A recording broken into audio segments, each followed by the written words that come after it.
Alhamdulillah setelah kita dengarkan awalnya, semoga kita mendapatkan syafaat Rasulullah. Amin ya Allah. Sebelum kita memasuki acara bincang-bincang tentang air buku, air mata santri di negeri pesantren, ada baiknya saya bacakan dulu kurikulum vitae atau biodata penulis. Siapa tahu, nggak tahu. Langsung saja. Nama lengkap beliau adalah Nisatul Nafisah. Ingat ya. Tempat dan tanggal lahir Gresik 18 April 1999. Golongan darah O, status jomblo fisabilillah. Motor hidup beliau adalah wajib. Apapun yang terjadi, terjadilah. Lalu alamat beliau untuk Pangkah Gresik itu. Gresik, Jawa Timur. Hobi beliau tinju. Ya, ini nomor telepon beliau. Siapa tahu itu 085648253677. Untuk sosial media beliau bisa diperoleh Instagram kita, Facebook dan IG-nya Nap. Riwayat pendidikan formal beliau MI Jatul Mubtadi'in Belatik, MTS Kampung Sepuh, SMK Maulana Ihsan jurusan Tata Busana, S1 Universitas Negeri Malang jurusan Bahasa Arab. Riwayat pendidikan non formal Pondok Pesantren Al-Anwar Sidalu. Yang kedua Pondok Pesantren Mamul Ulum Ihsan Ujung Pangkah. Yang ketiga Pondok Pesantren Al-Munawwir Kerapiak. Keempat Pondok Pesantren Sabilur Rasyad Malang.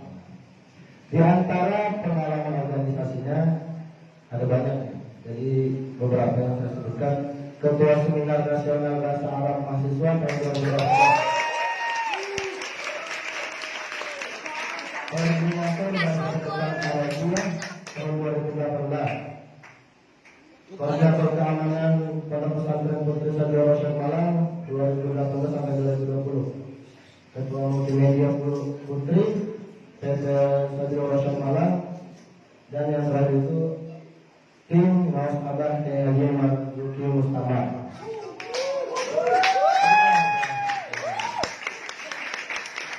Di antara prestasi beliau selain menulis ini adalah juara 1 MTQ cabang MMQ tingkat Kabupaten Jombang.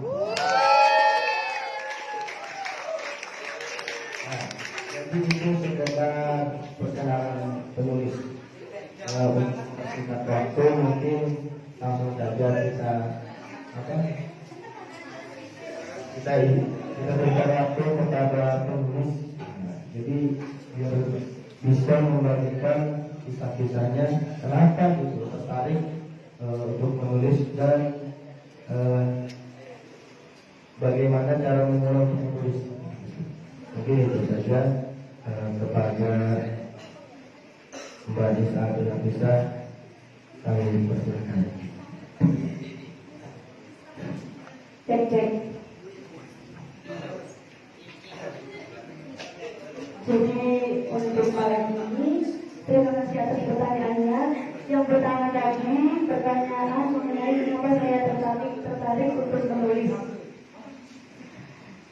Sebenarnya saya nggak terlalu mengenai kepenulisan, tapi karena kemarin sempat terpaksa untuk mengikuti lomba MMQ dari delegasi pondok ini, dan itu cuma modal seminar atau murni saya dari awal itu tidak pernah mengikuti pelatihan kepenulisan. Jadi yang penting Ustadz bawa seperti itu, dia harus semangat. Nah, selama prosesi lomba di akhir pertemuan lomba itu, saya mendengar termotivasi dari pembimbing MMI di Jombang. Namanya Ustaz Fauzan. Beliau bilang seperti ini. Jangan pernah berhenti menulis, karena tulisanmu yang bermanfaat itu merupakan amal jariahmu suatu saat nanti. Dari situ saya mulai terketuk hatinya untuk saya juga pengen gitu menulis lagi melalui itu. Terus ada lagi, cara itu apa syairnya Imam Syafi'i yang sangat saya sukai, yang berbunyi seperti ini. Kalau sudah tahu, monggo dilanjutkan juga kayak ini.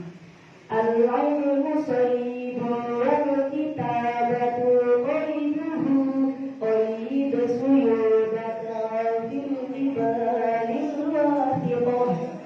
Artinya ilmu itu buruan, dan ikatlah buruanmu dengan tali yang kuat. Jadi kalau kita punya ilmu, ketika kita sedang belajar, kalau kita nggak ikat dengan tulisan, kita nggak mencatat apa yang telah kita dapatkan, itu akan mudah hilang. Karena pikiran manusia itu terbatas durasi jangka waktu. Maksudnya gini, bayangkan ketika sampai menghafal, sama menghafalkan Al-Quran sekarang, malam ini, besok pasti sudah mulai amburadul, sudah mulai agak lupa mana ayatnya yang ini gitu kan. Apalagi kalau ilmu, ketika kita kasih kitab terus diterangkan oleh Ustaz Salim, pas waktu itu nggak kita catat. Untuk kita ulang lagi, kita pelajari dan mengulang pelajaran itu lagi pasti sudah lupa. Apa sih yang sudah dijelaskan sama Pak Salim? Itu kalau kita sebagai murid. Nah, ketika kita sudah mendapatkan banyak pelajaran dan ilmu dari guru kita, terus kita sudah mendapatkan banyak sekali edukasi dari hasil belajar kita sendiri, cara yang terbaik untuk kita memberikan bermanfaatan ilmu kita ya dengan tulisan.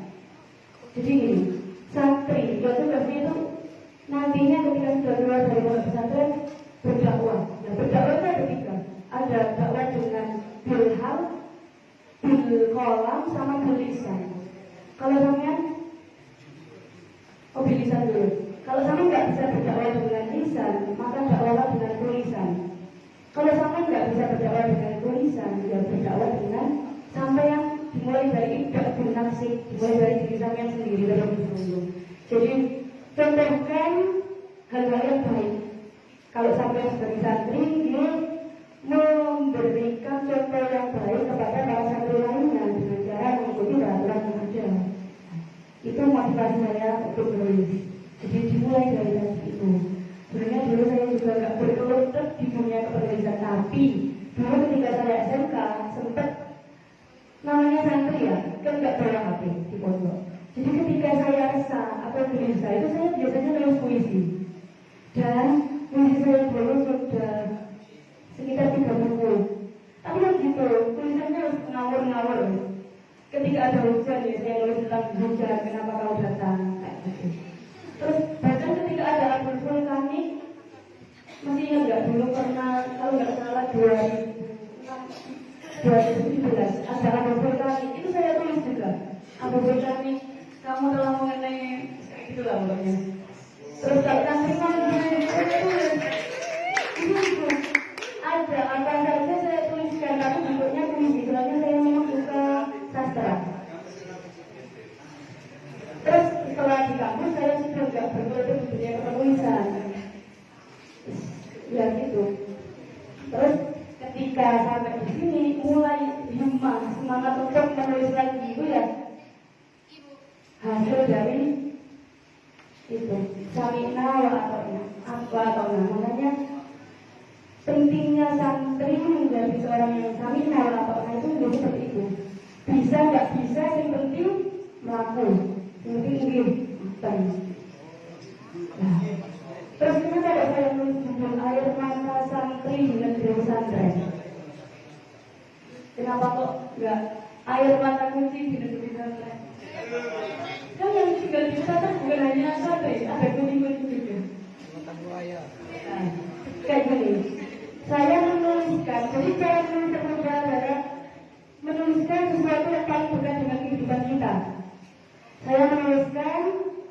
sesuatu yang berhubungan dengan saya sendiri karena saya berkuliahnya di dunia pesantren, jadi tinggal saya di dunia pesantren ya, saya menulis tentang pesantrenan. Dan kalau ingin menulis sesuatu, cari suatu masalah dulu. Kalau ada suatu permasalahan, itu yang paling enak untuk dibahas di dalam sebuah buku. Jadi, saya menulis buku ini selama 7 hari, tapi hampir dari kerjaan waktu tidurnya cuma sekitar 3 jaman. Karena kenapa? Dulu kemarin ketika sempat pulang 1 minggu di rumah, saya berharap di rumah tuh gak turah kan ya, jalannya saya dikit-dikit kok sih. Paling kalau gak nonton drakor ya jujur. Nah, sesekali ingin bermanfaat, jadi buku-buku saya yang pernah saya beli dulu, saya kumpulkan lagi, terus menulis sesuatu yang paling dekat dengan kehidupan saya dan membuat saya dekat. Apa itu? Tentang akhlak santri saat ini. Jadi akhlak santri saat ini tuh sudah sangat berbeda, jauh sekali dengan perbedaan santri zaman dulu. Santri zaman dulu sudah bisa melihat kualitasnya. Contohnya yang sudah menjadi kiai-kiai besar dari Lirboyo, Kiai Haji Abdul Karim, dari Lasem, Bapak Lasem. Beliau juga dulunya seorang santri, tapi beliau menanamkan akhlak, adab sama prinsip-prinsip santri yang baik, yang sesungguhnya. Nah, dari situ saya mulai tergerak untuk gimana saya menuliskan sesuatu yang paling dekat dengan kehidupan saya yang bisa membuat orang termotivasi. Awalnya bukan niat untuk menjual buku, membuat buku, cuma sekedar tulisan yang bisa menggugah semangat seseorang dari apa yang telah membuat saya semangat. Tapi ternyata dari beberapa usulan teman saya, beliau sanjang kalau gimana kalau ini ditulis menjadi sebuah buku. Tapi kenapa kok itu bisa selesai selama 7 hari? Karena ini, ketika kita ingin melakukan sesuatu harus istiqomah. Karena al-istiqomah kalau minal istiqomah. Jadi melakukan sesuatu itu harus terus-terusan.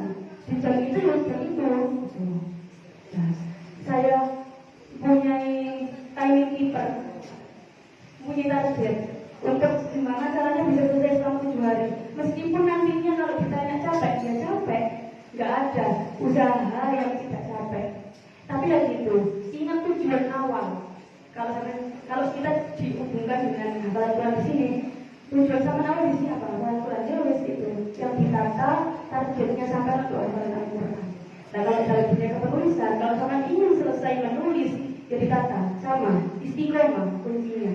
Jadi kalau sekarang jam 7 sampai jam 8 tulis, jam 9 sampai jam 8 tulis terus. Dan itu tidak boleh bolong, kalau bolong harus dikodok. Sama saja.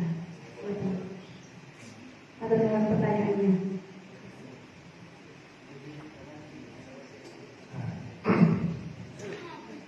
Mungkin itu tadi sedikit paparan dari penulis buku Air Mata Santri di Pesantren. Jadi ini adalah salah satu buku pertama dan perdana yang ditulis oleh santri PPTI Darussalam.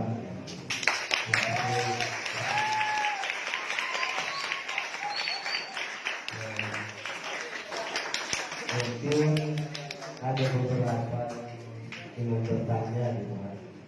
Ini masih kelihatan dari muka-mukanya ya pengen bertanya gitu. Mungkin ya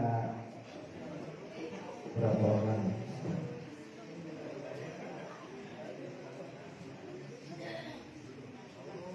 Ternyata belum selesai. Jadi masih ada lagi pemaparan dari penulis.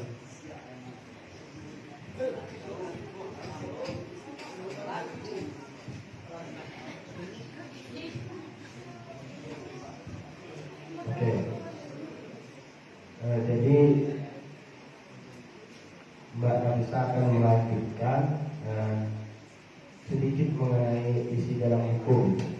Tadi kan sekedar alasan kenapa menulis buku ini. Nah, sekarang sedikit membahas isi bukunya apa saja itu. Siapa tahu dengan berkat mengetahui sedikit isinya kita membuat kita semua menjadi bersemangat, terutama dalam menghafal Al-Quran di pondok ini. Kepada Bapak Reza, kepada Mbak Reza. Terima kasih. Jadi tadi itu saya menjawab pertanyaan dari beliau. Nah sekarang saya ingin memaparkan sedikit gimana sih isi buku ini. Bagi yang sudah baca, terima kasih. Saya mau mengucapkan terima kasih sebesar-besarnya sudah membaca. Tapi yang belum baca, mari kita ulas bersama-sama di sini. Ya. Karena semuanya sudah kenal sama saya, jadi saya nggak perlu kenalan lagi. Tapi buat menambah semangat kalian, saya pengen buat satu games, oke? Iya, kalau kan kasih saya di sini. Dikatanya. Jadi dunia ini, kalau saya bilang hidung, kalian pegang hidung. Kalau saya bilang mata, kalian pegang mata. Punya semua kan? Ya, matanya ada berapa? Bagus sekali. Terus, kalau saya bilang telinga, pegang telinga. Coba ya. Kalau salah, berarti nggak konsentrasi ini. Satu, dua, tiga. Mata, telinga, mulut, hidung, kepala. Telinga. Jangan bersama saya, kamu sama ucapan saya. Mata, hidung, mulut, pipi.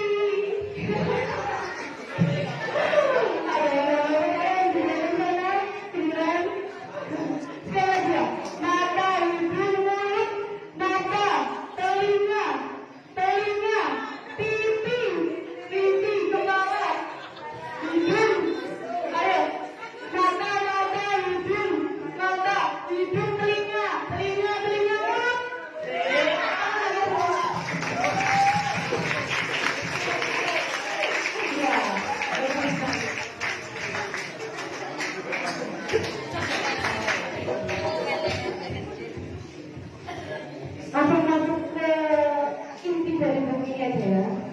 Jadi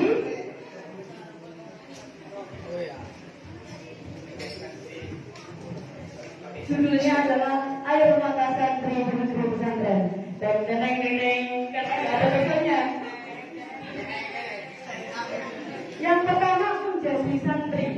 Kita semua di sini apa?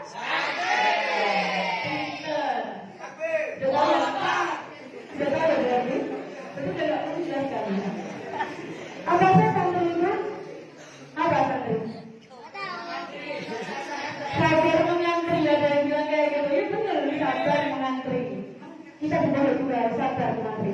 Jadi santri itu adalah seorang yang hidup di dalam pondok pesantren yang mencari ilmu agama. Kayak sama semua di sini mencari ilmu apa? Iya. Dalam bentuk bacaan Al-Quran, karena memang di sini kita fokus dan Al-Quran. Nah, kalau di dalam bukunya itu menurut Gus santri itu adalah seorang yang bisa mencerminkan akhlak seorang santri. Jadi menjadi santri itu kurang pas kalau kita nggak menerapkan prinsip-prinsip sebagai santri.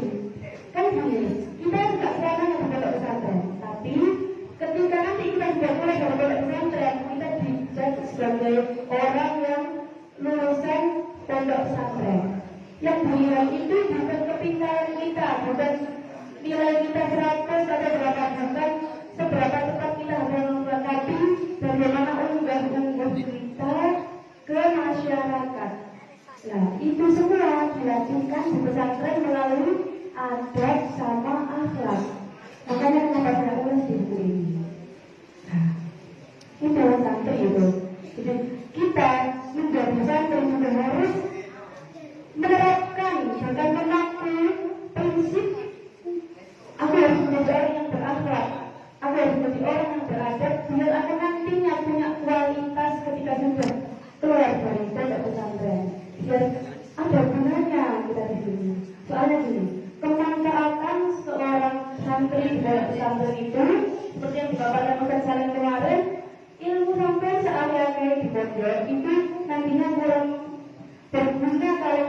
dihiasi dengan adanya akhlak sama adab. Masih ingat nggak kemarin? Gak ada yang bilang Ustaz Salim, kalau nggak percaya sama saya, tanya Ustaz Salim, protes ke beliau. Lanjut saja, next. Santri zaman dulu sama santri zaman sekarang, apa sih bedanya santri zaman dulu sama santri zaman sekarang? Ada yang tahu nggak? Santri dulu nggak tua, santri sekarang udah tua. Iya benar. Santri sekarang santri yang berada di era milenial. Saya punya sebuah lagu tentang pembahasan santri zaman dulu sama santri zaman sekarang. Ini lagunya Gus Azmi yang bersama sama Gus Azmi. Ini bukan berpikir Gus Azmi, cuma saya menyenangkan. Tapi sayangnya lagunya pakai bahasa Madura. Saya nggak tahu gimana melontarkannya ini. Karena kan bisa saya, tapi bagi orang Madura. Kalau saya ya nggak apa-apa. Ya, boleh kita boleh juga nggak apa-apa. Enak ya. Gini, santri lambat dan santri mungkin tidak baik. Masa mendadak aku dan jauh dekat. Rebutan yang ada mungkin pun ikut kesimpulan.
Santri mangkin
Tapi kalau santri zaman sekarang, santri ngomong pasti nanti kok akan dengan emang kan agak ya ngelakoni pakai banget aneh. Dan santri zaman sekarang itu emang cerdas, kritis banget.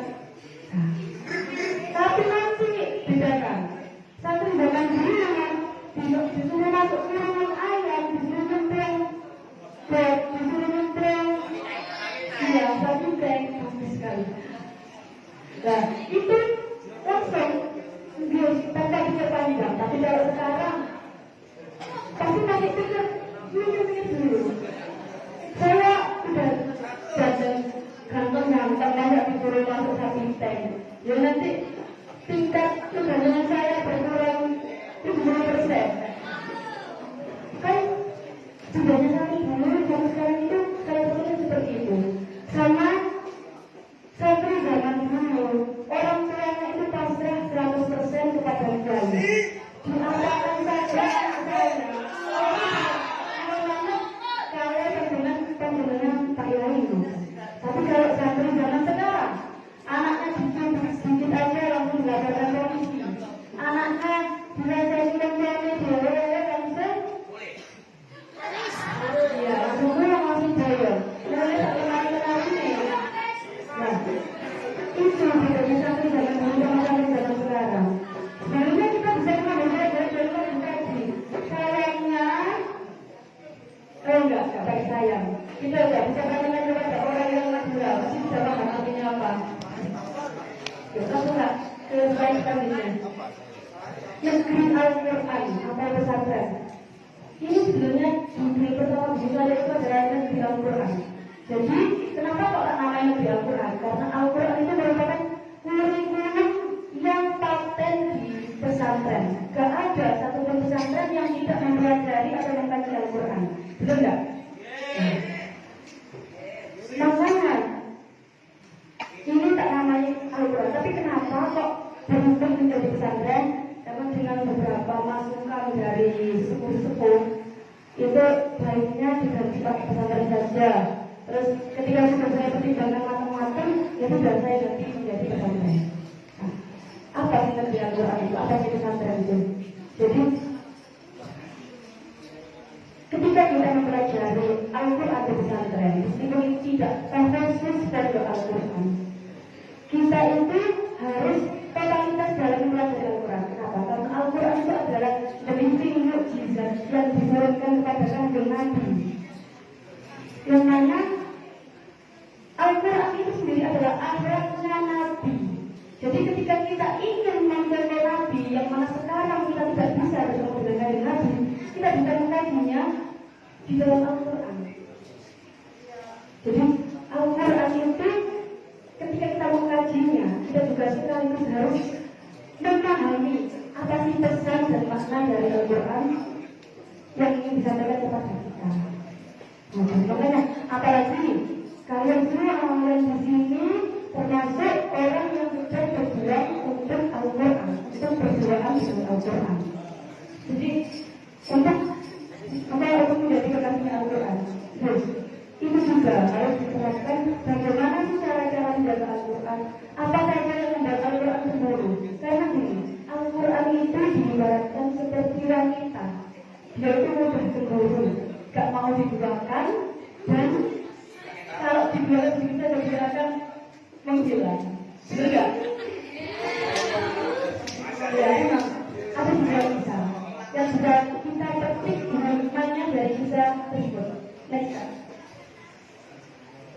Kisah dari sahabat Abdah bin Abdullah. Pernah semerap kisah tentang ini, kalau sudah membaca di bukunya mungkin sudah ada. Jadi kisahnya seperti ini. Beliau itu adalah seorang yang sangat zuhud, sangat wirai. Beliau juga orang yang sangat kuat untuk berjihad. Dan beliau juga salah satu orang yang mungkin dalam Al-Qurannya 30 juz. Tetapi suatu saat semua itu berbalik. Jadi kisahnya seperti ini. Teng. Notek story. Gini. Apa? Suatu hari beliau itu mengikuti peperangan bersama tentara Romawi. Nah, terus ketika itu beliau berhasil mengalahkan banyak sekali tentara Romawi. Pedangnya jiwanya tentara Romawi sehingga beliau bisa memenangkan peperangan tersebut. Setelah itu, setelah peperangan itu selesai, beliau masuk di tank Romawi. Dan apa yang terjadi? Di dalamnya ada seorang wanita yang sangat cantik sekali, yang mana kedua matanya itu bisa mengalihkan pandangan si Abda itu, sehingga hatinya bisa tergoncang hebat, dan dia pun jatuh cinta. Kemudian di dalam hatinya beliau itu bergejolak gimana caranya beliau bisa memiliki seorang wanita tersebut. Tapi sayangnya beliau adalah seorang wanita Romawi. Tapi karena beliau telah dikalahkan oleh syahwatnya, mengingat bagaimana bisa mendapatkan cinta dari wanita, dia adalah orang Romawi. Beliau memberanikan diri untuk mengirimkan surat kepada wanita itu. Isi suratnya seperti ini. Assalamualaikum. Bukan Adinda, bagaimana aku bisa sampai ke pangkuanmu dan bagaimana aku bisa ke hati. Karena ini seperti itu ya. Saya nggak tahu persisnya, pokoknya intinya seperti itu. Bagaimana si Abda bisa mendapatkan si wanita itu. Setelah itu juga sama si wanita. Balasannya seperti ini. Kamu bisa mendapatkan aku, tapi dengan syarat kamu harus masuk ke dalam agamaku dan meninggalkan Islam. Karena dia sudah hatinya sudah dipenuhi dengan cinta yang sangat bergejolak dan tidak dikontrol dengan logika, tidak dikontrol dengan pikirannya dia. Yang penting aku bisa mendapatkan wanita itu, yang penting aku bisa bahagia dengan wanita itu. Aku tidak peduli agamaku, tidak peduli dengan apa yang sudah dia dapatkan dari Allah, yaitu hubungan. Dia pun menerima sepakat dengan apa yang menjadi keputusan wanita itu tadi, menjadi syarat dari wanita itu. Setelah itu beliau pun melangsungkan pernikahannya di situ. Nah, setelah beberapa waktu, beberapa hari, beberapa bulan dan seterusnya, beliau pun sudah merasakan kebahagiaan dengan wanita itu. Tapi beliau lupa bahwa ayat Al-Quran yang sudah diembannya sebanyak 30 juz itu hanya tersisa 2 ayat saja. Bunyinya ada yang tahu? Pinter siapa ya?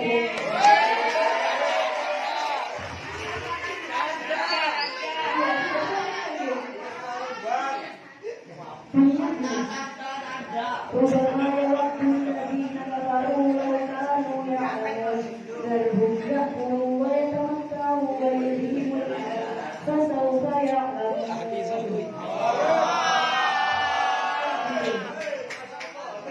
artinya itu sekiranya kamu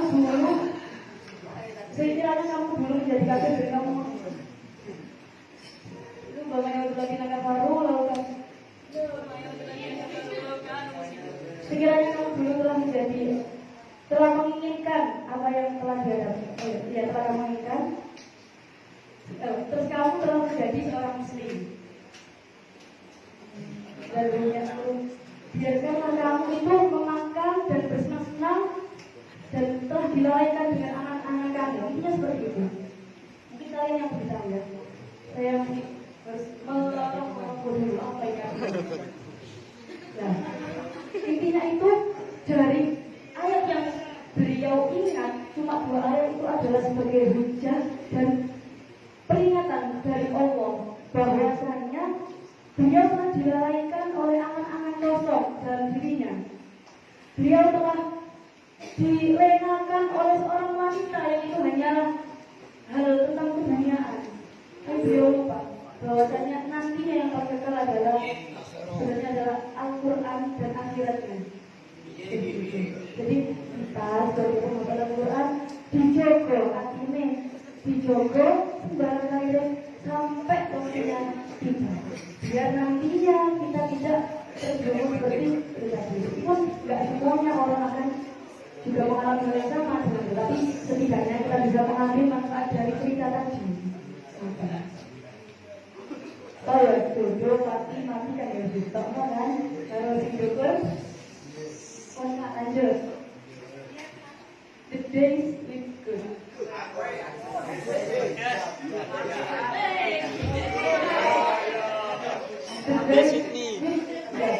Whitney. Bukan ini yang jadi apa artinya? Hari-hari bersama Tuhan. Kalau dalam bukunya hari-hari bersama kasih. Maksudnya gimana? Ketika kita di pondok pesantren, di pondok pesantren itu adalah tempat yang paling utama untuk mendekatkan diri kepada Tuhan. Kenapa seperti itu? Karena gini, benar nggak sih? Kita itu ingat Tuhan ketika kita susah. Benar. Bahkan kebanyakan orang seperti itu. Kita mendekat kepada Tuhan ya jika kita susah kok. Karena gini, karena saya juga mengalami dulu saya juga seperti itu. Jadi ketika saya susah, dulu masih ingat di sini tapi ketika saya senang di sini cocok. Tapi dari hal-hal seperti ini, ketika kita tetap bertahan di pondok pesantren, kita akan terus-terusan untuk mendekat kepada Tuhan dan mencari cara lain, mencari banyak cara bagaimana kita untuk selalu berdekatan dengan Tuhan. Maksudnya gimana? Ini, ketika sampai di pesantren, ada nggak orang yang nggak pernah menangis di dalam pesantren? Pasti nggak, saya nggak percaya. Pasti semua santri pernah menangis di pesantren meskipun itu entah dilihat sama temennya atau enggak, atau ada di kamar mandi atau gimana pun, pasti menangis. Soalnya saya sudah menonton riset ini, jadi saya nggak percaya kayak gitu. Jadi kalau ada orang yang nggak pernah menangis, coba dicek punggungnya, barangkali ada tempat baterainya. Robot. Nah, ketika kita merasa terasingkan di dalam pondok pesantren, terus ketika kita merasa diberikan, padahal di dalam kamar kita itu terdapat banyak teman. Satu kamar isinya 50, satu kamar isinya 20 sampai 30. Tapi saat itu kita kok merasa kok kayak gak ada yang peduli ya sama aku. Pernah gak merasa kayak gitu? Padahal banyak sekali teman di dalam. Ketika kita ngomong sendiri, kok gak ada yang gubris aku ya? Emang aku ini setan. Aku ini boleh gak sih? Nah, saat itu kita merasa sendirian. Jadi di situ di dalam buku itu ada yang merasa terasingkan. Maksudnya merasa terasingkan itu ketika kalian bersama orang banyak, belum tentu kalian merasakan ditemani oleh banyak orang. Tapi ketika kalian di situ hatinya tenang, sampai dikucilkan atau sampai diagung-agungkan oleh orang, sampai akan tetap merasa bersama, merasa tidak kesepian. Karena gini, sedihina-hinanya sampean ketika di pesantren, sedikucil-kucilkannya sampean ketika di pesantren, tapi ketika hati sampean menyatu dengan Tuhan, hati sampean merasa bahwa ya gak apa-apa, aku gilok sama koyok ngono, yang penting aku kan dulu si Allah, jadi sama gak ada sama-sama sendirian. Kayak gitu, itu maksudnya hari-hari bersama Tuhan. Dan ketika kita di pesantren, gak ada orang yang gak pernah diuji. Pasti diuji, entah sandalnya digosok, dirasani kancane, dihujat, dicuri barangnya, itu pasti itu adalah hal yang lumrah. Dan di semua pesantren seperti itu, di sini aja. Tapi ketika saat itu kita punya hati yang lapang, kita dekat dengan Tuhan, kita akan mengembalikan semuanya itu kepada Tuhan. Terus gak apa-apa, mungkin emang rezekinya orang itu, tapi jalannya orang itu dengan cara mencuri, bisa ketika barang kita dicuri. Jadi jangan protes terus lapor orang tua gitu, enggak. Berusaha untuk menata hati kita. Jadi untuk menata akhlak kita juga harus berusaha menata hati. Dengan cara itu tadi, rela, lapang dan tawakal dengan apa yang terjadi di pesantren. Karena nggak ada satu orang di pesantren sebaik-baiknya, semenang-menangnya orang di pesantren pasti pernah merasakan dihujat atau dirasani. Benar atau benar?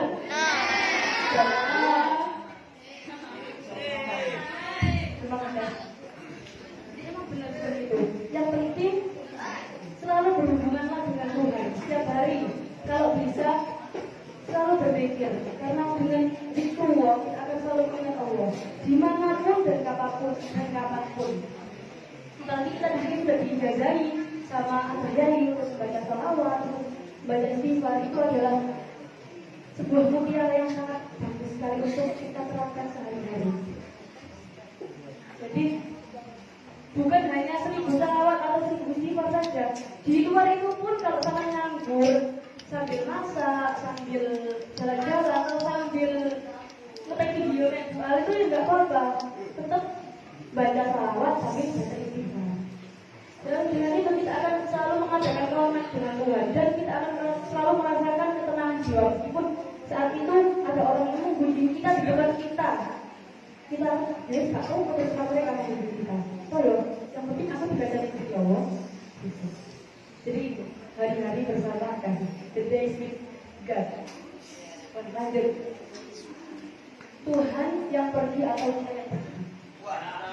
Sebenarnya Tuhan yang pergi atau kita yang pergi? Tuhan itu nggak pernah pergi. Dulu ketika kita masih kecil pasti diajarkan Tuhan itu ada di atas aras. Pikiran kita, mindset kita bahwa Tuhan itu ada di mana? Di atas langit. Tapi sebenarnya Tuhan itu ada di hati kita. Tuhan selalu ada dalam diri kita. Jadi Tuhan itu nggak pernah pergi. Asalkan kita mau mendekati Tuhan. Bahkan ketika kita dalam keadaan sudah banyak bermaksiat kepada Tuhan pun, ketika kita kembali kepadanya, Tuhan pun selalu dengan welcome. Monggo, aku yang sangat aku cintai. Monggo untuk mendekat kepada-Mu. Anak Aidat Doni Abdi. Saya bersama dengan prasangka lagu. Jadi kalau prasangka sampai di hal kebaikan yang ingin mengarahkan kepada Tuhan, tapi sampai akan terus merasa dekat dengan Tuhan dan tidak pernah merasakan sendirian. Benar? Lanjut Pak. Saya akan benar. Jadi gini, dulu ketika saya mulai melatih spiritual, saya juga melatih bagaimana saya ini tidak sakit hati ketika dihujat orang. Itu ya saya juga merasakan sedih juga, ya menangis juga. Tapi ya bagaimana caranya biar saya itu tidak tampak sedih di hadapan kalian, di hadapan orang. Jadi ketika sebelum tidur adalah waktu yang tepat untuk bercengkrama dengan Tuhan. Dan dulu yang pernah saya perhatikan, saya sangat suka mendengarkan syair Abdul Aziz ini dengan menghayati maknanya. Jadi saya ingin kalian termotivasi dari apa yang pernah saya termotivasi. Ayo kita dengarkan bareng-bareng ya. Terus jawab saya paling kali ini. Ini mending dengarkan langsung dari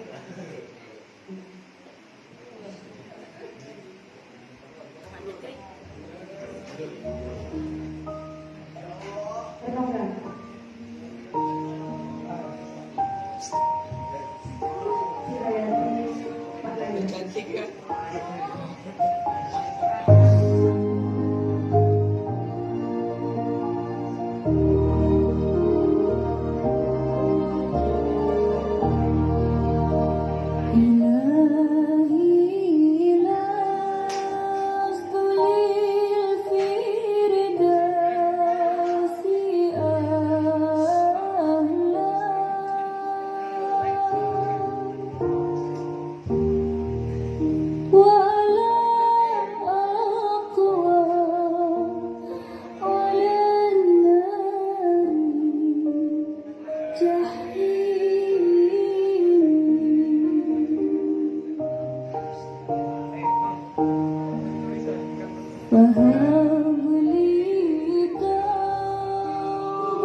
itu bisa dijadikan motivasinya juga bahwa Tuhan itu nggak pernah pergi dalam diri kita. Pokoknya selalu bergantung dengan Tuhan. Pasti hidup kita akan merasa tenang, nyaman dan damai, dan selalu menyenangkan. Sifat santri itu harus bagaimana? Harus bagaimana ya? Kira-kira sabar. Itu Pak. Ngalah. Terus harus jadi orang yang menerima sama Allah. Kembali Kak. Sabar. Kenapa kita jadi orang yang sabar? Karena gini, di pesantren ujian kita yang paling berat biasanya itu adalah ujian kehidupan, ujian sosial, bukan ujian ngaji. Lebih ujian itu biasanya hal yang teknisnya, tapi ketika kita diuji dengan teman, itu adalah hal-hal yang membuat kita nggak terasa di dalam pondok pesantren. Tapi kadang kita mengatasnamakan bahwa makanannya nggak enak, atau yang nggak enak. Biasanya kita mengatasnamakan seperti itu. Tapi padahal itu berasal dari diri kita sendiri. Ketika kita dihujat sama teman, disindir sama teman, kita nggak kuat.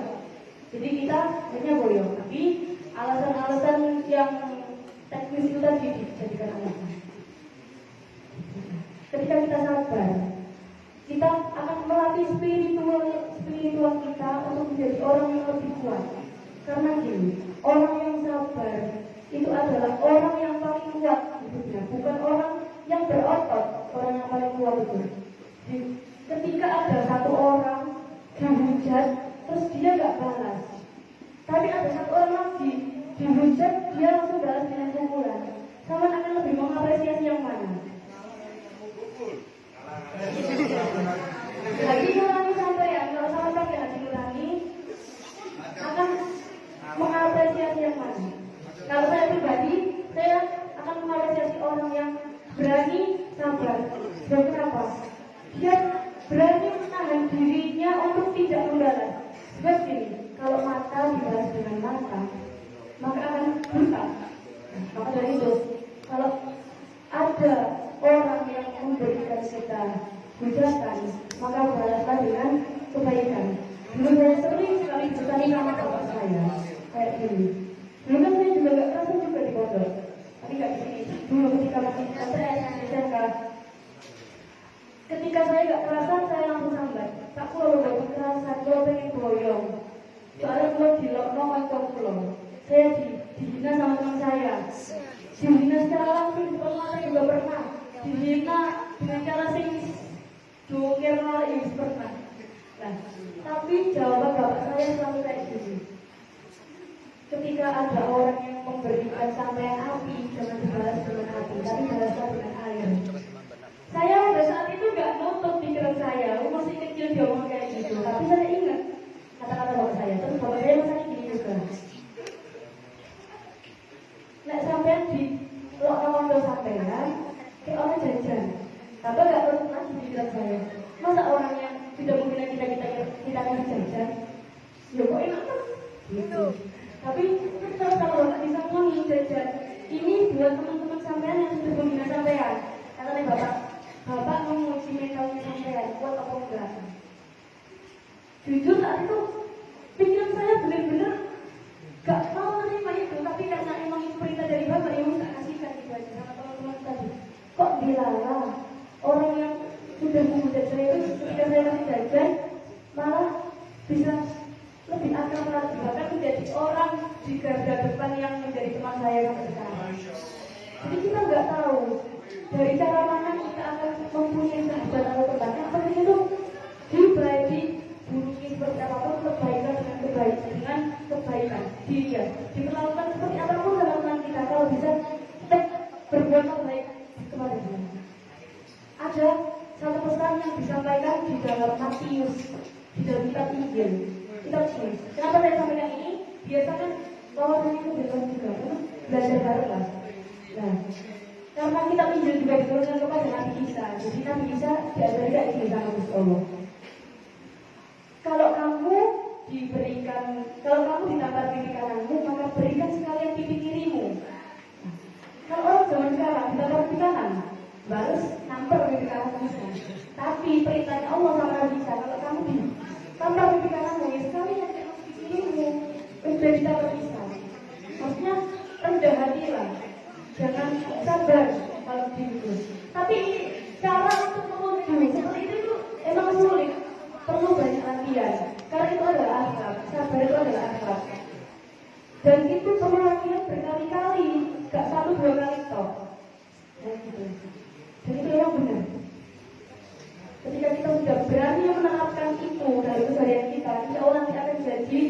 akhlak yang menancap dalam diri kita. Tanpa disuruh pun kita sudah secara otodidak, secara ya otomatis langsung respect kayak gitu, langsung bisa. Terus yang kedua itu ngalah. Di pondok pesantren kita juga harus bisa mengalah dengan siapapun, mengalah dengan teman, terus bisa belajar gak egois, kemudian mendahulukan yang lebih tua dan mengalah kepada yang kecil. Kalau di sini pasti kita berkata, aku juga dari mana? Ya wes, tetap dari awal sabar aja. Nanti kalau emang kalau datanya kita nggak akan melenceng kok, yakin. Kalau emang itu datanya kita nggak ngomong pun itu pasti akan datang kepada kita sendiri. Jadi ini lagi, yang penting nomor satu dahulukan yang lebih tua. Kemudian kalau sama anak kecil ya kita harus mengarahi, jangan malah ditindas. Soalnya anak kecil itu meniru perilaku kita. Jadi kalau bisa sayangi anak kecil, karena mereka itu bibit-bibit yang akan mengisi perjuangan kita. Lanjutkan. Nerima, selalu merasa cukup dan bersyukur atas apa yang dia terima, yang kita terima. Jadi ketika kita di pesantren, kita juga harus belajar terima. Maem tahu tempe dia terima, maem segodok kecap dia terima, gak maem orang apa itu ya mesti terima apa itu. Barangkali tiba-tiba nanti ada teman kita yang disambang terus tidak makan bareng kan, tidak akan bilang. Jadi kalau juga ketika kita nggak dikasih uang sebelum diterima sama orang tua, kita juga harus terima dulu, didoakan. Dulu saya pernah diajari sama bunda saya kayak gini. Nek sampean pengen sampean akan doakan terus orang tua sampean. Doanya ya Allah umur segininya orang tua saya banyak biar sama saya nambah. Sedikit saja mau saya terapkan dulu. Sampai saya belum dari ketika masih STM biar sama saya nambah ya saya doakan seperti itu. Jadi yo, jangan nambah kan saja. Terus yang keempat roman. Nek duwe ojo dewe, nek duwe ojo pengen barang koncone. Nek kalau sampean punya sesuatu jangan sendirian. Ingat temannya, selalu diingat temannya. Orang saya punya orang segini, berarti harus saya bagikan ke teman saya segini. Jadi itu melatih diri kita juga, melatih hati kita. Kuat gak sih aku berbagi dengan teman ketika aku cuma punya sendiri. Nek gak duwe ya, ojo pengen barang koncone. Terus gak duwe, sabar, berdoa kita, nek. Pasti ini sampai akan memilih hal itu sama yakin loh, gak akan semangat sampai ya. Sebenarnya aku mau cerita, tapi karena terlalu panjang madep, manot, mantep. Apa sih? Madep, manot, mantep. Jadi ini adalah prinsipnya seorang santri yang harus diterapkan ketika ditibai kiai. Ketika dengan siapapun, dengan ustaz, dengan ustazah, dengan orang-orang yang kiranya itu akan mengajak kita untuk kebaikan. Madep banget terus mantep kok. Jangan kok ketika ada Pak Yai kita malah kabur, gitu. Ketika kita sudah dibalik Pak Yai atau Ustaz gitu, langsung usahakan kesampingkan semua yang kita kerjakan untuk memenuhi panggilan itu. Langsung madep di hadapan Ustaz atau Pak Yai. Nah, setelah madep, dengarkan apa sih yang diharapkan atau yang diharapkan sama beliau-beliau. Itu manut. Terus kita menuruti apa saja daunnya beliau kalau daunnya baik. Kan di kitab Talim-Talim sudah dijelaskan. Kita harus mengikuti semua yang dianjurkan oleh guru kita atau kiai kita. Pokoknya itu tidak mengarah kepada kemaksiatan. Dan pastinya kalau guru atau ustaz atau pak yai itu apa saja selalu mengarah kepada kebaikan. Meskipun kadang pikiran kita sendiri yang nggak nutut, kita nganggapnya itu adalah hal yang buruk padahal sebenarnya baik untuk kita. Jadi yang perlu diolah adalah pikiran kita sendiri. Kita harus mikir bahwa semuanya itu baik, harus banyak berhusnudon terhadap apa yang diperintahkan oleh beliau-beliau. Harus manut. Yang terus selama manut kita harus mantap menjalankan apa yang telah didahulukan oleh beliau. Ketika beliau nimbali untuk memberikan sandal atau ditimbali untuk nyangkul di sawah misalnya. Ini pun kalau mantap langsung budal, langsung nyangkul. Tanpa pikir panjang. Ini adalah cara-cara untuk prinsip santri kembali, biar kita bisa jadi seperti yang zaman dulu. Santri yang zaman dulu yang saling awal awalnya sangat tinggi. Itu kan Majus malu nangkep. Anda pasormu nang gurumu, itulah sebenarnya letak kemuliaanmu. Hikmahmu nang kiaimu, itulah letak keberkahanmu. Tawadukmu nang gurumu, disitulah keluhuranmu. Dawu yang sangat menggugah hati saya yang didapatkan dari Amerika di Muktamar. Dan memang benar ketika penelaannya sebenarnya memang benar seperti itu. Jadi kita mau benar-benar menerapkan prinsip masuk konsep bahwa kita nanti akan jadi santri yang berkualitas, santri yang baik, berakhlakul karimah. Terus lanjutkan sataan waktu akan naik. Lalu sama yang tadi mantap. Jadi seorang santri harus ada salinah atau mendengarkan dan taat, bukan hanya mendengarkan tok. Jangan jadi salinah wa asoina setelah mendengarkan terus mengabaikan. Salinah wa asoina taat pun biar kita mendapatkan barokah, karena barokah itu nggak bisa terlihat tapi bisa dirasakan. Bahkan pesan ibu saya dulu sampai sekarang ketika telepon selalu bilang, nah jadilah anak yang nurut, manut sama kiai sama ustaz sampai yang sekarang. Karena kalau kamu sudah mendapatkan barokah ilmunya, jadilah orang yang rendah hati. Itu sulit sekali diterapkan, ya. Tapi ini barangkali kalian bisa menerapkannya. Saya sangat bahagia karena saya bisa memberikan motivasi meskipun saya sendiri belum bisa melakukannya. Gitu. Lanjutkan. Ada sebuah cerita dari kisah-kisah kiai yang bisa kita ambil hikmahnya. Salah satunya dari kisah Kiai Abdul Karim Lirboyo ketika beliau masih jadi seorang santri. Beliau dulu ketika berguru di kediaman Kiai Haji Khalil Bangkalan, beliau itu terkenal sebagai santri yang biasa saja, maksudnya enggak masuk dalam kategori strata santri yang kaya raya, tapi dia pun sederhana.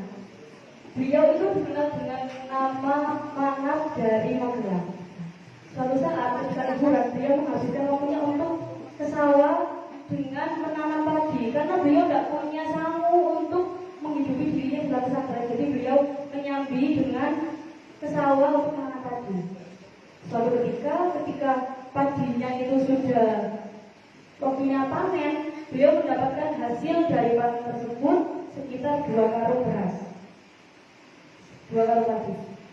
Dan dapat senang beliau langsung digotong. Tutup gotong ke pondok. Sampai di depan gerbang pondok ternyata stop. Enggak. Jadi langsung ada abayai Khalil Bangkalan.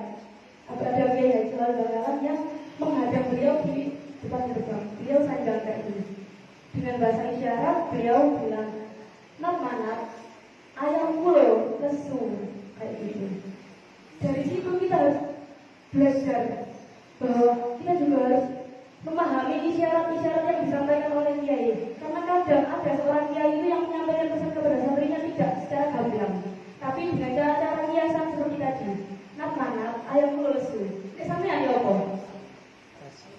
Pasti ya, itu ayat mana Pak Yai uangnya tak berikan dedek gitu. Bisa aja seperti itu. Nah, tapi isyarat yang dimaksudkan beliau nanti bisa ditangkap sama Mbak Abdul Karim Lirboyo. Beliau langsung dengan sikap menghadiri ayat-ayat tersebut dan menumpahkan karungnya 2 karung beras tadi yang sudah dirawatnya dengan susah payah, dipanennya dengan susah payah, langsung 2 karung itu dikasihkan makan ke ayat-ayat beliau. Dari hasil kesami, dari hasil ketaatannya beliau atas daunnya Mbah Khalil, beliau menjadi orang yang hebat sekarang, yang pesantrennya bisa kita lihat sekarang di Lirboyo. Ya, itu. Terus ada lagi dari Kiai Maksum Ali Lasem. Beliau ini dikenal dengan nama Muhammadun dari Lasem. Beliau juga nyantri di Kiai Haji Khalil Bangkalan. Beliau ketika mau nyantri di pesantrennya Mbah Khalil, satu hari sebelum itu Mbak Polen sudah mengetahuinya. Jadi Mbak Polen memerintahkan santri-santrinya untuk membuat kurungan ayam, yang mana ketika Mbak Maksum Ali datang ke pesantrennya, Mbak Kiai Haji bakalan langsung memerintahkan seperti ini. Tuan Muhammadun membuat kurungan ayam. Tidak sampean, dari santri baru kok dikurung kurungan ayam. Pikiran saya kayak gimana? Wes ngelamun ngaji, masa wis datang pakai pakaian sing keren kok dibawa masuk kurungan ayam. Ya Allah Pak Yai ini. Tapi karena beliau taat kami apa langsung beliau tanpa pikir panjang langsung masuk kurungan ayam tersebut. Akhirnya beliau bisa menjadi kiai yang karismatik dan menjadi kiai yang besar di langsung sana, dan melahirkan seorang anak yang besar, anak yang terkenal dengan nama Kiai Haji Ali Maksum yang mengasuh pondok Kerapian, menantunya Kiai Haji Munawir Kerapian, Jakarta. Yang besar.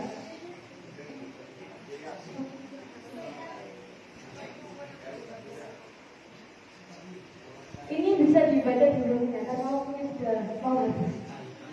Langsung aja. Ngabdi. Jadi kalau kita ngabdi di pesantren jangan setengah-setengah. Dulu saya pernah dikasih tahu sama penyanyi saya di Malang, dia saja kayak gini. Di pesantren itu ada 5 kategori orang. Yang pertama, kiai, ustadz atau ustazah, abdi dalam, pengurus sama santri biasa. Yang masing-masing dari mereka memiliki hak dan kewajiban yang berbeda-beda. Jadi kalau kiai, ustaz atau ustazah sama pengurus biasanya kalau mereka kegiatan itu tidak apa-apa.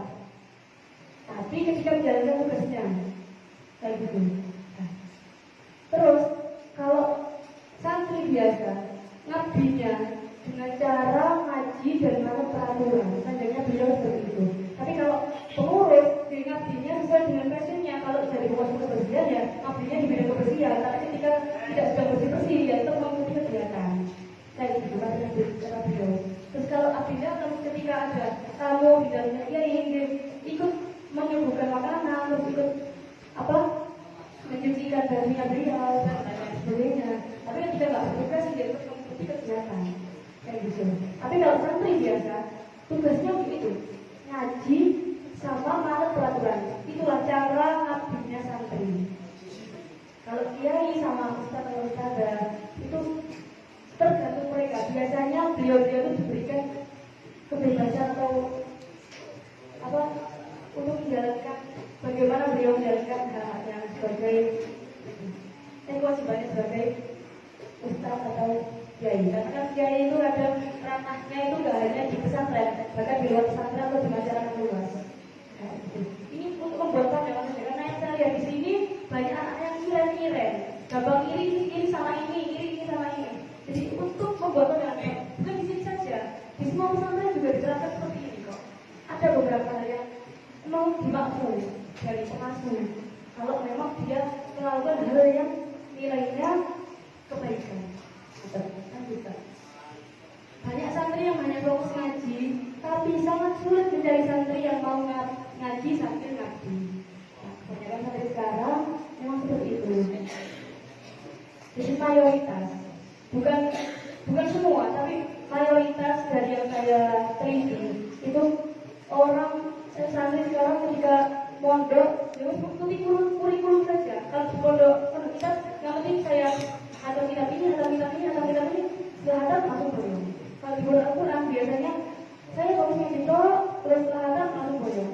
Terus waktunya saya ngaji di pesantren kapan? Terus misal lumayan kalau kita di pesantren Al-Quran mau ngabdi tapi mau peraturan juga gak banyak merentang, itu sudah jalan usaha ngabdi. Tapi kalau udah di pesantren banyak merentang peraturan, gak mau ngabdi juga. Nah, itu yang masih kurang banyak bermasalah. Jadi kalau bisa deh ngaji sambil ngabdi. Soalnya gini, ada seorang ulama yang berkata 70% ilmu sampean itu berasal dari 70% kebarokan sampean di pondok itu berasal dari ngaji. Jangan ilmu yang sampean dapatkan sendiri itu hanya 30%. Meskipun sama tak pintar-pintar orang pasti cuma dapat 30%. Tapi ketika sama ngabdi totalitas di pondok, itu yang sama dapatnya 70%. Kayak gitu. Jadi mantep dan sam'an wa ta'atan. Terus ngabdilah sesuai passionmu. Nek isone tidak apa maksud. Nek isone macul ya macul, nek isone nyopir ya nyopir, nek isone nyonting ya nyonting, nek isone ngaji ya tetap ngaji. Tapi jangan sampai abdinya sampai itu membengkalaikan ngajinya sampai ya. Jadi ketika maksudnya sampai itu gak ngaji. Boyong. Kalau sampean sudah selesai dari pesantren, otomatis yang kami pikirkan adalah boyong. Mondok sampai rabi, ngaji sampai mati. Memang di rumah nggak ada kerjaan, yang penting mondok aja terus. Sampai nantinya barangkali dicarikan jodoh sama Pak Kiai. Ngajinya sampai mati. Ya. Setelah sampai mondok pun tetap punya kewajiban untuk ngaji. Jadi jangan hanya sampai ngajinya di pesantren toh.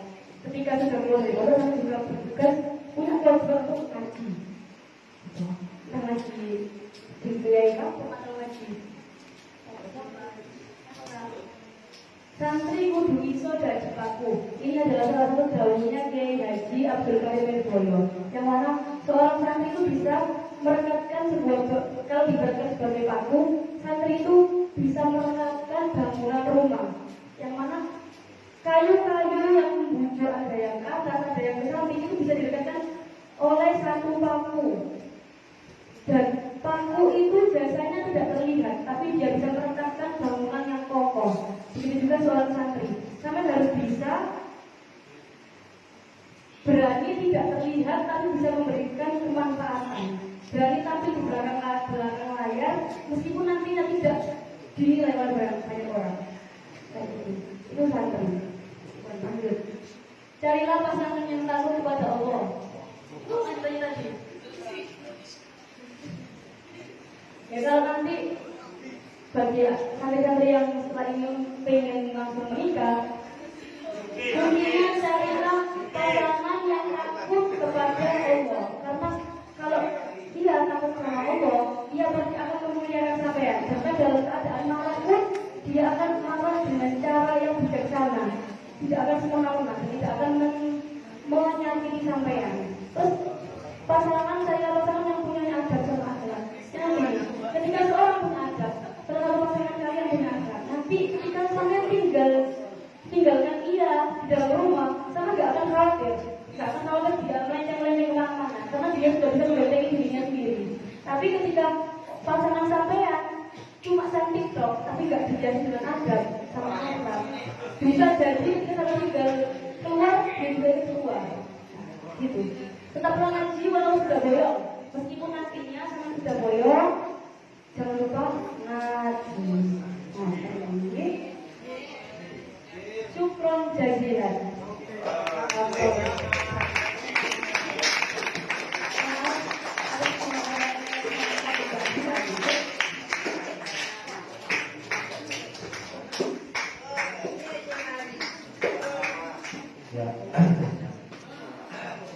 Tetap semangat, yang ngantuk bangun.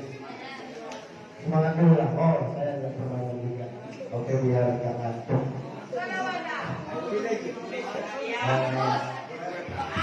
Oke, jadi lah.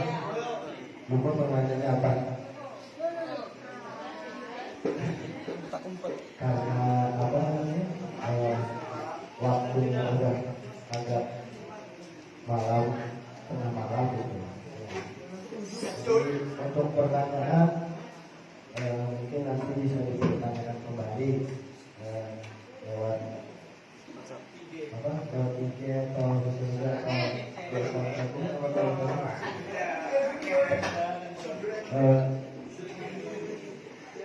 jadi sebelum kita mengakhiri acara ini sedikit itu ada sedikit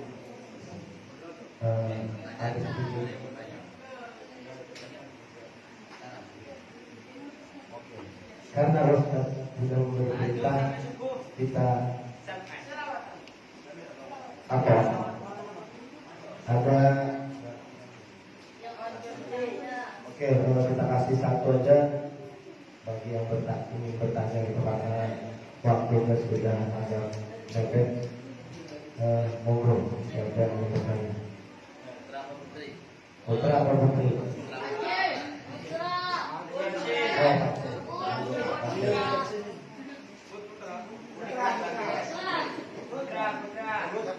Kayaknya suara Pak itu ya kan? Coba tes gitu.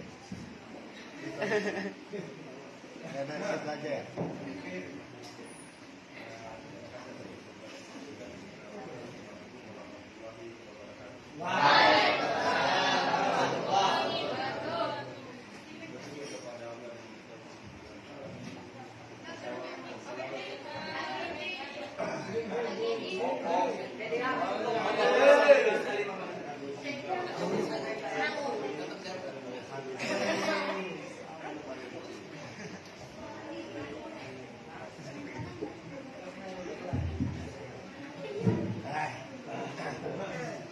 Bismillahirrahmanirrahim.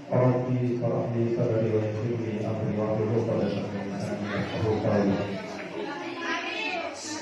Sebelum saya masuk kepada poin pertanyaan, saya melihat pada bab halaman 30 bab penyakit dari penghasilan Quran, tepatnya pada halaman 37 yang menceritakan satu sahabat penghafal Quran yang kemudian hilang semua hafalannya karena seorang perempuan. Nah, saya sangat sepakat dan tidak pengurus dulu mengakui bahwasanya perempuan merupakan iblis nyata. Iya, kita itu mengakui bahwasanya perempuan adalah iblis nyata dan iblis nyata. Tetapi jika tapi kemudian saya mencoba bertanya tentang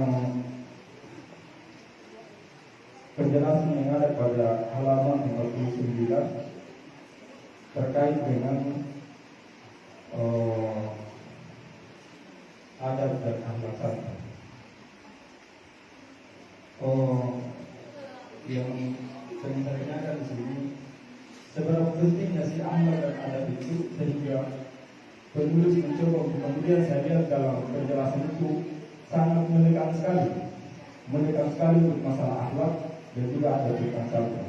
Nah, kemudian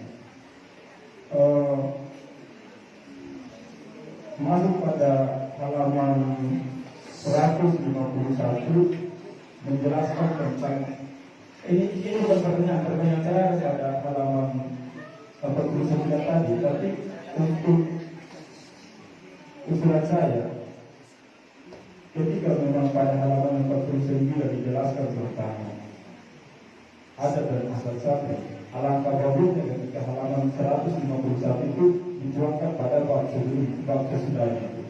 Artinya bahwa di dalam halaman 151 kami menjelaskan tentang akhlak Nabi, mengikuti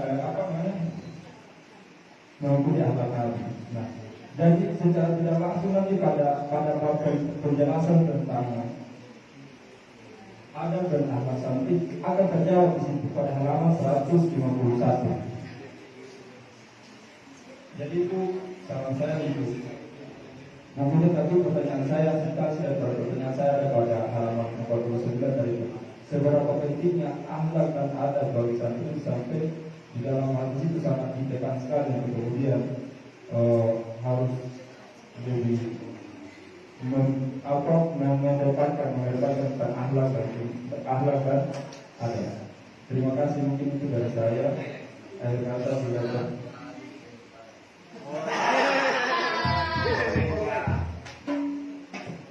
Nama saya Muhammad Sabit Roman.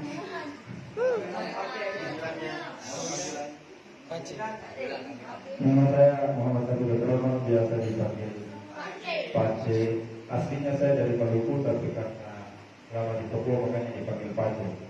Kepanjangan dari Pace sendiri artinya Papa Cerewu.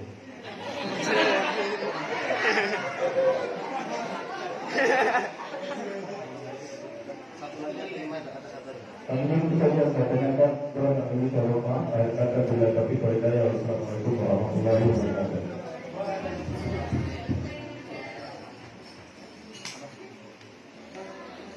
Wassalamualaikum warahmatullahi wabarakatuh. Assalamualaikum warahmatullahi wabarakatuh.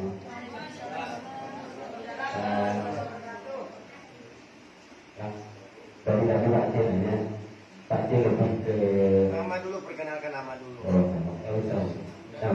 Nama saya Muhammad Adi Padabor, biasa dipanggil Reva dari Manual itu aja.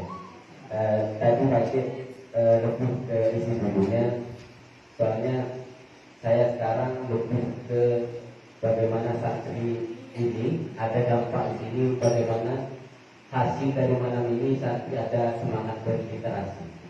Jadi tadi pagi Bu Anda bilang ke saya tujuannya pertama bagaimana semangat santri putra ataupun santri putri itu ada timbal balik dari acara ini, bagaimana santri itu berliterasi, artinya tulis gitu. Artinya lebih semangat menulis.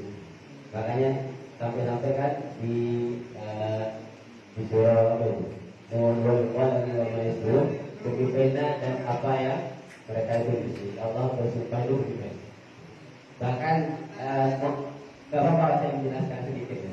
16 sedikit itu pernah saya baca itu di buletin Sidogiri. Gak lupa edisi berapa. Pena itu Allah ciptakan 10.000 tahun sebelum bumi dan langit diciptakan. Makanya penting sekali menulis. Kata Imam Ghazali itu, kalau kalian bukan anak seorang raja, kalau kalian bukan anak seorang ratu, maka menulislah. Makanya juga selain itu saya juga punya saran buat sang penulis, karena ini juga merupakan tulisan pertama. Saya baca di sana ada kesalahan data. Kalau dalam tulisan ilmiah, tulisan non-fiksi ilmiah, kesalahan data itu kadang berakibat fatal. Saya dibaca di sana itu mungkin typo, mungkin salah ketik gitu. Tapi kalau bisa kan nanti kalau mau nyetak itu kan ada editornya, Di sana Kiai Wahab Hasbullah tertulis sebagai pengasuh kebuiran kalau kita. Padahal sebenarnya pengasuh tambah beras. Jadi kadang kesalahan kecil itu berdampak. Kalau karya ilmiah, kalau karya non-fiksi. Makanya itu kilas dari saya dulu.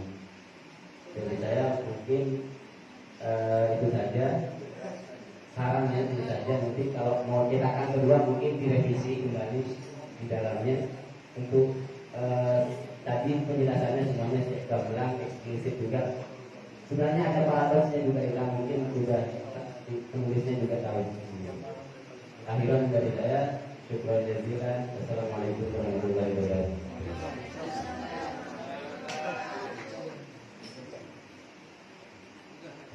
Langsung dia pulang jawab pulang.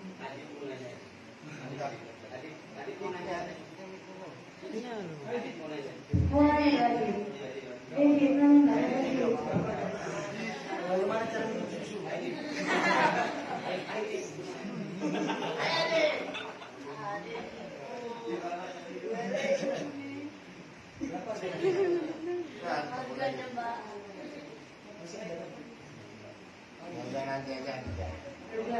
Saya jawab dulu ya. Seberapa sih pentingnya adab semangat santri? Kok saya sangat menggerakkan sekali gabungi kelas santri itu untuk memberikan adab semangat. Jadi gini, adab semangat itu sangat penting karena seorang yang nggak mau kayak jauhnya Ali bin Abi Thalib, beliau pernah bilang, aku lebih mencintai orang yang beradab daripada orang yang berilmu. Karena kalau hanya berilmu saja, iblis pun lebih berilmu daripada manusia. Maksudnya gimana? Jadi orang yang hanya berilmu, tapi dia gak punya adab, dia bisa melakukan segala hal dengan semena-mena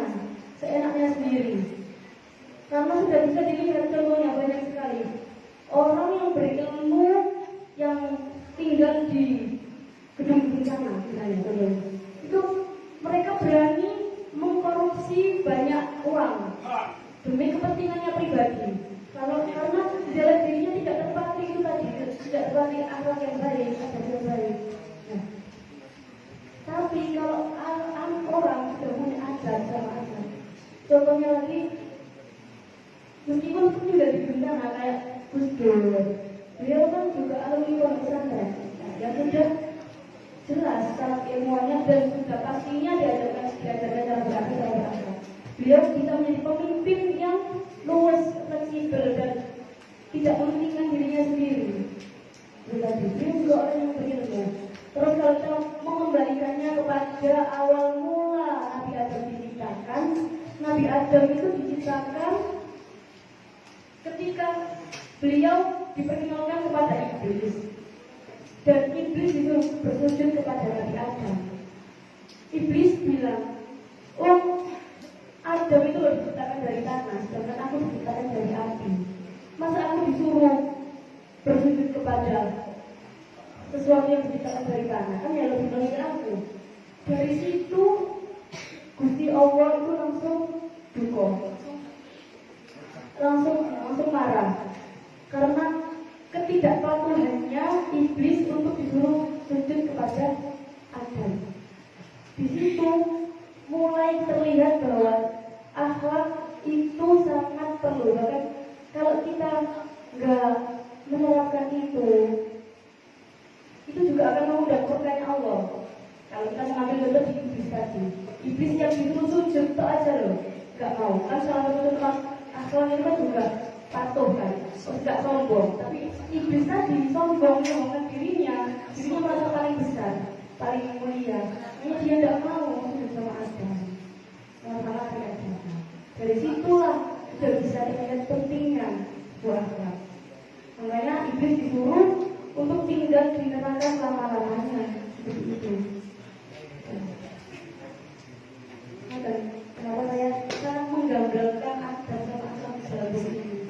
Kalau dirinci dari awal mulanya. Terus yang kedua, terima kasih atas berbagai macam koleksinya. Insya Allah yang itu sudah pernah kita diskusikan dan sudah saya revisi. Terus saya juga memang perlu banyak masukan juga dari banyak pihak karena saya tidak akan lepas dari kesalahan. Dan untuk pertanyaannya, bagaimana kita bisa menggerakkan anak-anak biar mudah berliterasi? Anak-anak di sini itu sudah diwadahi dengan web pondok pesantren. Itu kenapa saya menggalakkan itu atas persetujuan Ustaz sama pengasuh. Harapan kami di multimedia itu biar anak-anak di sini mau belajar menulis. Biasanya kan kalau di web pondok pesantren itu paling isinya cuma info pondok pesantren gitu aja kan. Tapi di sini saya ingin menggerakkan kalian semua biar gak cuma mendapatkan ilmu Al-Quran saja, tapi juga ada nilai plusnya. Kita bisa menambah wawasan kita dengan belajar menulis. Karena benar, ketika kita belajar menulis, wawasan kita akan bertambah. Karena ketika kita menulis, kita harus membaca dulu. Dan ketika kita banyak membaca, otomatis kita akan mudah untuk menulis sesuatu. Itu kayak gitu.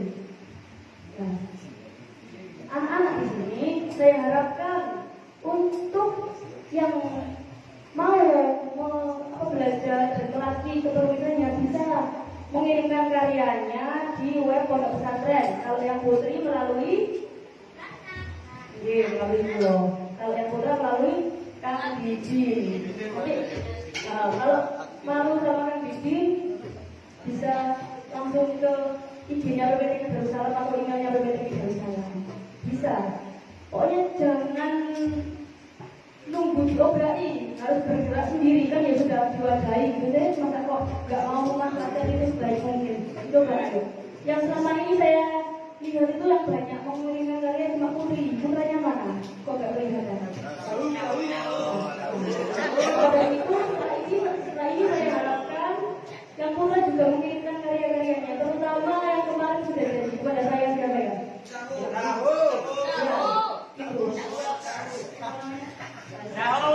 Ada Husen. Ayo, saya tunggu karyanya.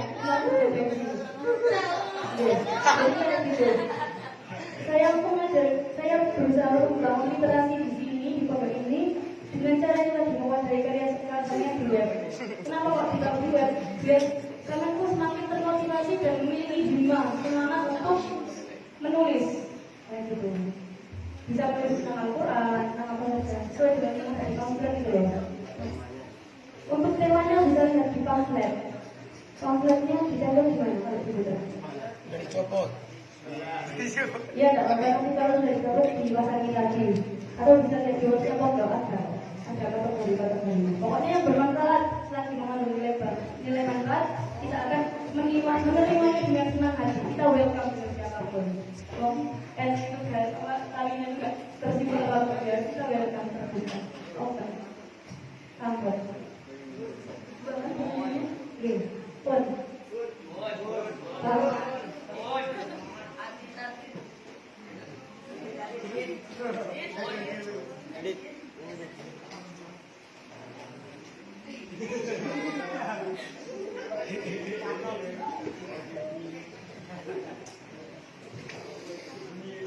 Ya, itu tadi jawaban dari penulis.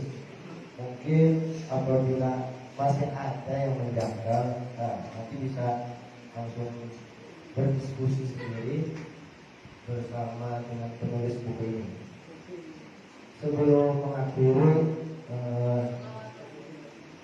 mungkin saya sedikit tadi ada mencatat.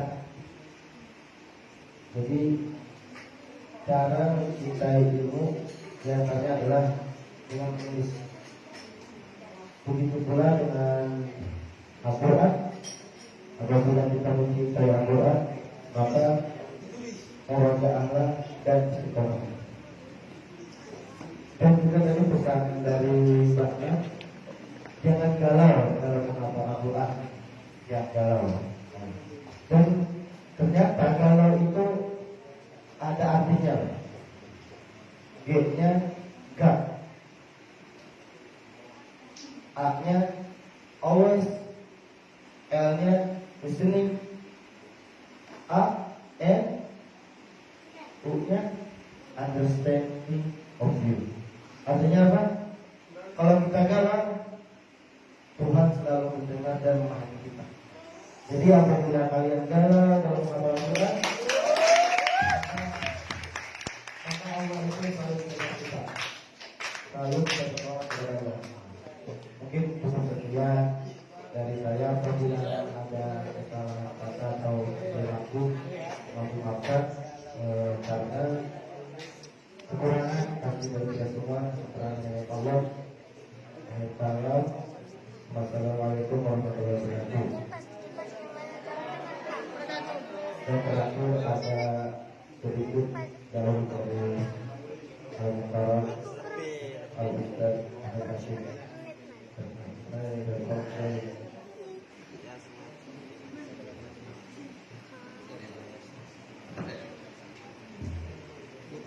Tuh, copot. Maafkan.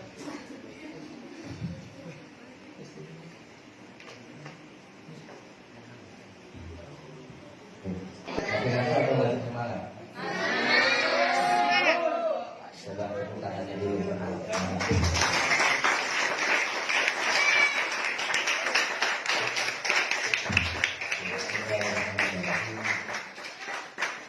Assalamualaikum warahmatullahi wabarakatuh. Assalamualaikum warahmatullahi wabarakatuh.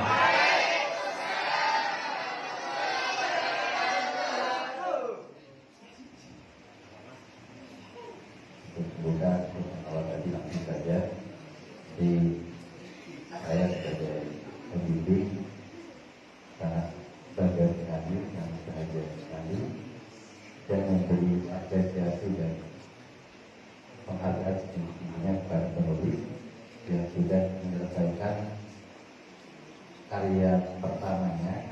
Kenapa saya bilang pertama? Karena pertama itu ada bilangan, saya berharap ada kedua dan sampai seterusnya. Karya pertama berjudul Air Mata Santri di Pesantren, dan kami akan dapat menunggu karya-karya selanjutnya. Semoga karya dari penulis bermanfaat bagi kita khususnya kita ini, dan bermanfaat pula pada umumnya bagi para pembaca. Sedikit saya kutip dari apa yang disampaikan dari penulis tadi. sekaligus pesan saya pada teman-teman santri dan santriwan, khususnya santri Darussalam, tanamkan dalam hati dan diri saya konsep sami'na wa ata'na. Tanamkan sejak sekarang, karena sesuai proses bahasa kita yang biasa itu ilmu ta'lim, ilmu itu diperoleh dengan belajar.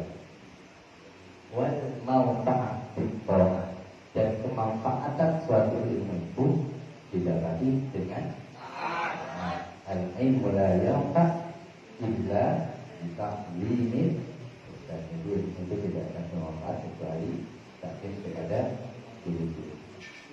Terakhir, wal barakah bil hikmah, dan semoga suatu ilmu diperoleh dengan hikmah.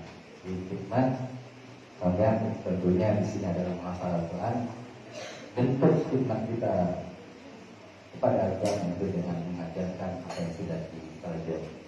Hanya dalam hadis khairukum man ta'allama al-Qur'ana wa 'allamahu.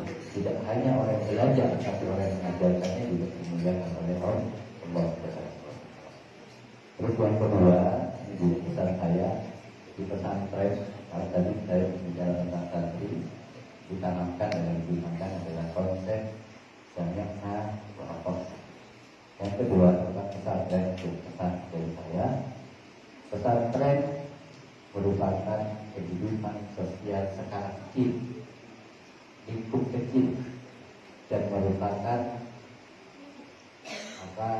cerminan atau bentuk dari cerminan kehidupan sosial kita secara bisa kita juga ke masyarakat. Makanya tidak salah yang disampaikan pemateri tadi, penulis tadi, banyak cobaan dalam pesantren itu harus mempelajari.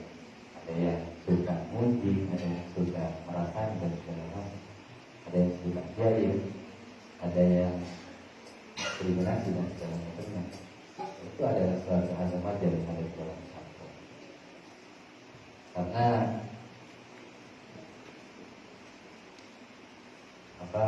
Karena sesuai yang dibawakan oleh para ulama bahwa Tuhannya wajah dan tudro.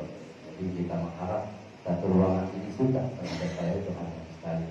Begitupun apa yang dipaparkan yang dari dalam satu ruangan ini pasti ada yang suka, ada yang wajar. Ada itu dalam kehidupan kita bersosial, ayo kita saling bahu-bahu. Kalau ada sesuatu yang harus lompat, harus saling membagi, sehingga kehidupan sosial di masyarakat kita skala kecil ini sehingga menjadi nyaman dan susah. Terus yang ketiga, sedikit menjawab pertanyaan dari Pak C ya. Walaupun ini bukan ranah saya untuk menjawab, seberapa pentingnya akhlak dan adab. Kalau saya boleh menjawab, sangat penting sekali. Bahkan dari satu pentingnya Nabi Muhammad SAW diutus ke dunia ini, innamal bu'ithu liutammima makarim. Saja dari saya sebelum kita tutup, sebelum saya tutup dengan salam, mari kita tutup dengan doa tafaddul. Semoga majelis malam hari ini, kegiatan pada malam hari ini diridhoi oleh Allah Subhanahu wa taala. Subhanallahumma wa bihamdika,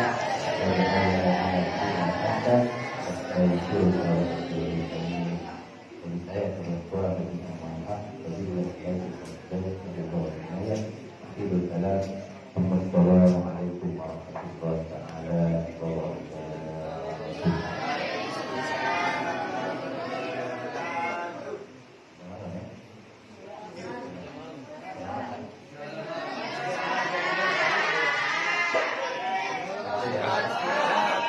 Nah,